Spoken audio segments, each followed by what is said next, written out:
Vaccine की कीमतों के बाद अब उस पर लगने वाले टैक्स को लेकर हंगामा शुरू हो गया है।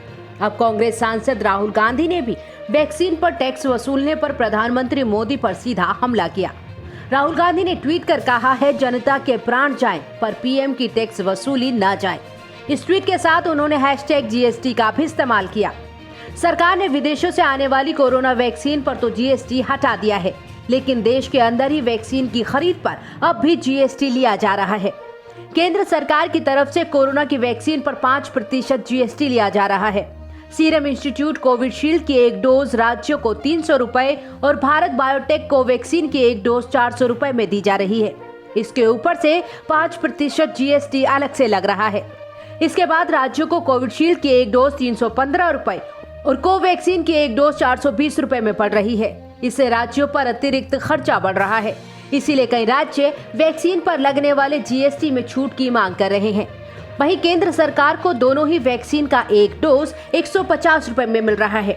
आपको बता दें कि शुक्रवार को ओडिशा के मुख्यमंत्री नवीन पटनायक ने वित्त मंत्री निर्मला सीतारमण को चिट्ठी लिखकर वैक्सीन की खरीद पर लगने वाले GST को माफ करने की मांग की थी।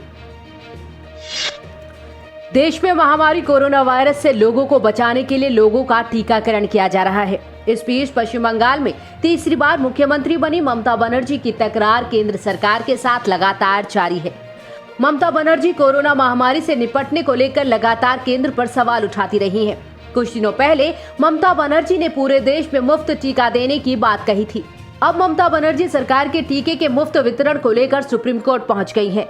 ममता बनर्जी सरकार ने सुप्रीम कोर्ट से कहा है कि देश में एक समान टीकाकरण की नीति होनी चाहिए। बता दें कि ममता सरकार ने राज्य में फ्री वैक्सीन देने की घोषणा की है। बंगाल सरकार का कहना है कि कोविड टीका उपलब्ध कराने के लिए केंद्र को तत्काल कदम उठाने चाहिए। साथ ही ये टीके राज्यों को मुफ्त में दिए जाने चाहिए। बंगाल सरकार ने सुप्रीम कोर्ट में सुनवाई से पहले अपने हलफनामे में कहा, राज्यों को वैक्सीन की कीमतों पर व्यक्तिगत रूप से बातचीत करने और मोलभाव करने के लिए नहीं कहा जा सकता। अगर राज्यों को टीके के लिए धन आवंटित करने को मजबूर किया जाएगा तो पहले से ही महामारी के कारण जूझ रहे हैं तो स्वास्थ्य प्रणाली पर गंभीर प्रभाव पड़ेगा।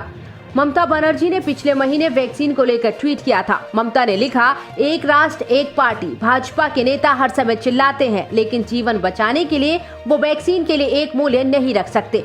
हर भारतीय को उम्र, जाति, पंथ, स्थान की परवाह किए बगैर निःशुल्क वैक्सीन की आवश्यकता है। भारत सरकार को एक मूल्य तय करना चाहिए। सुप्रीम कोर्ट ने इस हफ्ते की शुरुआत में कोविड वैक्सीन की कीमतों को लेकर सवाल उठाए थे। कोर्ट ने कहा कि यह अराजकता का कारण होगा। साथ ही शीर्ष अदालत ने केंद्र को अपनी नीति को फिर से जारी करने का निर्देश दिया था।